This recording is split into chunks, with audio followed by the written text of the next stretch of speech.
Metabolism TV में आपका स्वागत है, जो आपके लिए मेटाबॉलिज्म और स्वास्थ्य के बारे में सही जानकारी का स्रोत है। मधुमेह और मोटापे के बीच संबंध।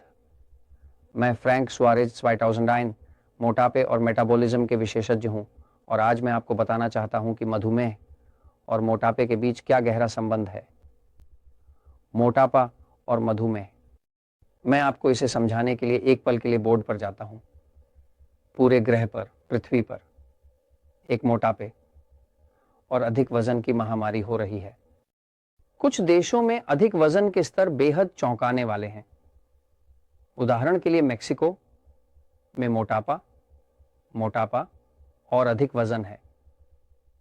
वैसे अधिक वजन और मोटापा एक ही चीज नहीं है। अधिक वजन का मतलब है कि व्यक्ति का वजन उसके सामान्य वजन से थोड़ा अधिक है, जबकि मोटापा एक तकनीकी परिभाषा है। मोटापा तब होता है जब व्यक्ति का वजन सामान्य से 20% अधिक होता है, इसलिए मोटापा 20% अधिक है और जो भी 20% से कम है वह अधिक वजन है। जो लोग अधिक वजन में हैं वे सभी मोटे नहीं होते, लेकिन सभी मोटे लोग अधिक वजन में होते हैं। तो जब हम पृथ्वी पर मोटापे को देखते हैं तो हम देखते हैं कि मेक्सिको पूरे जनसंख्या का 70.3% के साथ नंबर 1 पर है, यानी हर 10 मैक्सिकन में से 7 अधिक वजन के हैं। या यह अंततः अमेरिकियों को हुआ, वे ग्रह पर नंबर 1 हैं। मैं उन्हें बधाई नहीं दूंगा, ठीक है। क्या इसके ठीक पीछे अमेरिकन ग्रिंगो हैं, है ना? जरा, यह विश्व स्वास्थ्य संगठन के अनुसार लगभग 59.8% के साथ बहुत करीब हैं। ये मत सोचिए कि प्यूर्तो रिको के लोग पीछे रह जाएंगे, क्योंकि प्यूर्तो रिको में ये 68.4% है, जो कि हमने देखी गई 100 में से अंतिम स्थिति है। और इसके बाद अन्य देशों की दरें नीचे जा रही हैं। दुनिया में सबसे कम अधिक वजन और मोटापे वाला देश कुछ ऐसा है जैसे जापान। इसके पीछे कुछ कारण हैं, लेकिन हम इसे एक अन्य एपिसोड में करेंगे। वर्तमान में संयुक्त राज्य अमेरिका में मोटापे की दर लगभग 12% है, लेकिन अधिकांश देश इस रेंज में हैं, यहाँ ऊपर की ओर, जहाँ मोटापा नियंत्रण से बाहर है। सरकारें नहीं जानती कि इसके साथ क्या करें। स्वास्थ्य मंत्रालय नहीं जानता कि इसके साथ क्या करें। बजट ओवरलोडेड है और सभी लोग मोटापे की समस्या के कारण स्वास्थ्य के मामले में टूटने के कगार पर हैं, क्योंकि मोटापा ट्राइग्लिसराइड्स, कोलेस्ट्रॉल, उच्च रक्तचाप और 2000 अन्य समस्याएं लाता है। मेक्सिको में मधुमेह। दिलचस्प बात यह है कि मेक्सिको में मधुमेह के आधिकारिक आंकड़े 15.4% के आसपास हैं, जो बहुत उच्च है। इसका मतलब है कि लगभग हर 6 मैक्सिकन में से 1 को मधुमेह का निदान किया गया है, क्योंकि कुछ लोग इसे रखते हैं लेकिन अभी तक इसका पता नहीं चला है। संयुक्त राज्य अमेरिका में मधुमेह का आंकड़ा लगभग 9.3% है, ठीक है। लेकिन यहां मैं आपसे कह सकता हूं कि प्यूर्तो रिको के लोग, दुख की बात है कि हम सभी को हरा देते हैं। प्यूर्तो रिको में मधुमेह की दर 16.4% है और इसके साथ ही अन्य सभी चीजें भी घट रही हैं। इसलिए संयुक्त राज्य अमेरिका के बीच मेक्सिको और प्यूर्तो रिको इन समस्याओं में पहले स्थान पर हैं।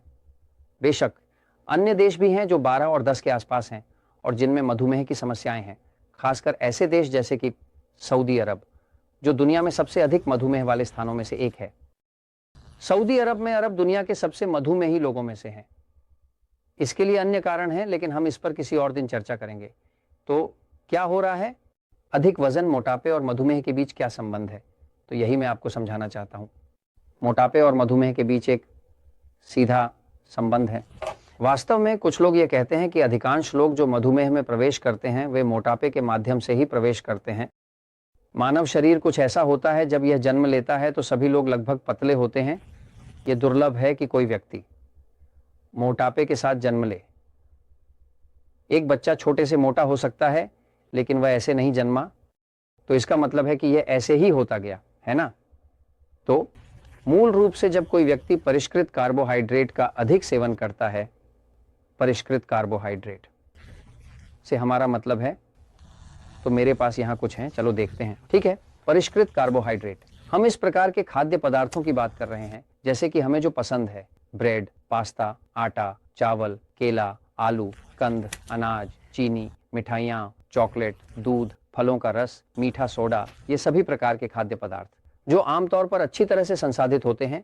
ये स्टार्च, शर्करा, विभिन्न प्रकार की शर्कराओं, फ्रुक्टोज आदि से बने होते हैं। इस प्रकार के खाद्य पदार्थ की विशेषता यह है कि यह बहुत अधिक ग्लूकोज उत्पन्न करता है और बहुत अधिक ग्लूकोज उत्पन्न करने के लिए बहुत अधिक इंसुलिन की आवश्यकता होती है, और यही हम खाद्य पदार्थों को प्रकारी कहते हैं, क्योंकि ये वजन बढ़ाते हैं, लेकिन ये खाद्य पदार्थ टीई भी हैं, क्योंकि ये मधुमेह के नियंत्रण के दुश्मन हैं। तो मूल रूप से यहीं से समस्या शुरू होती है। क्या यही वह चीज है जो बदल गई है ना? तो फिर यहाँ डाइटेक्स और अन्य चीजें आती हैं जो हम उपयोग करते हैं, लेकिन परिष्कृत खाद्य पदार्थों, परिष्कृत कार्बोहाइड्रेट्स की अधिकता हमें ऐसे खाद्य पदार्थों की ओर ले जाती है जो वजन बढ़ाते हैं। वे क्यों मोटे होते हैं? खैर, वे मोटे होते हैं क्योंकि वे ग्लूकोज का अधिक उत्पादन करते हैं।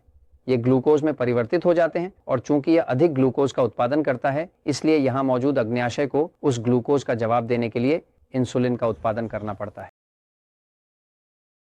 जब आप ग्लूकोज को इंसुलिन के साथ जोड़ते हैं तो आप केवल अधिक वसा के साथ समाप्त हो सकते हैं।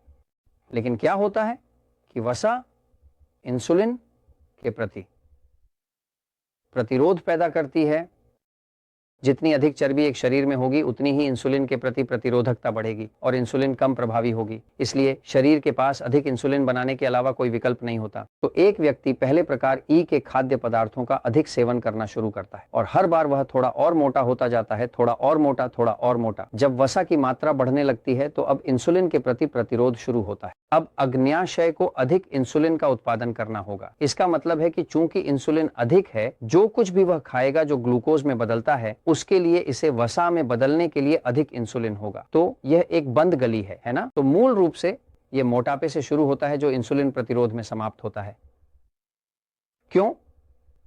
क्योंकि यह वसा की अधिकता के कारण है। यह एक ऐसा क्षण आता है जब अग्न्याशय और अधिक नहीं कर सकता, यकृत एक वसा यकृत में बदल जाता है जो लगभग सभी ग्लूकोज को संसाधित करता है, और अब आपके पास एक नई स्थिति है, मधुमेह यौसन। ये मुख्य रूप से टाइप 2 मधुमेह पर लागू होता है, जो अधिकांश है, क्योंकि टाइप 1 मधुमेह अलग है। ये एक ऑटोइम्यून बीमारी के साथ पैदा होता है जो अग्न्याशय को प्रभावित करता है, और ये एक पूरी तरह से अलग समस्या है। लेकिन 95% मधुमेह रोगी यहाँ से आए हैं। तो मूल रूप से यही संबंध है। मोटापे और मधुमेह के बीच एकजुट करने वाला बिंदु क्या है? ये वही है, ग्लूकोज का अधिक होना और इंसुलिन का अधिक होना एक ही बात है जैसे। तो अगर हम कहें कि मोटापे और मधुमेह के बीच सामान्य कारक क्या है, दोनों में ग्लूकोज और इंसुलिन की अधिकता होती है। जब शरीर में बहुत अधिक ग्लूकोज और बहुत अधिक इंसुलिन हो जाता है तो इसे अब मधुमेह कहा जाता है, क्योंकि शरीर अब और सहन नहीं कर सकता। मैं ये आपसे इसलिए कह रहा हूं क्योंकि सच्चाई हमेशा जीतती है।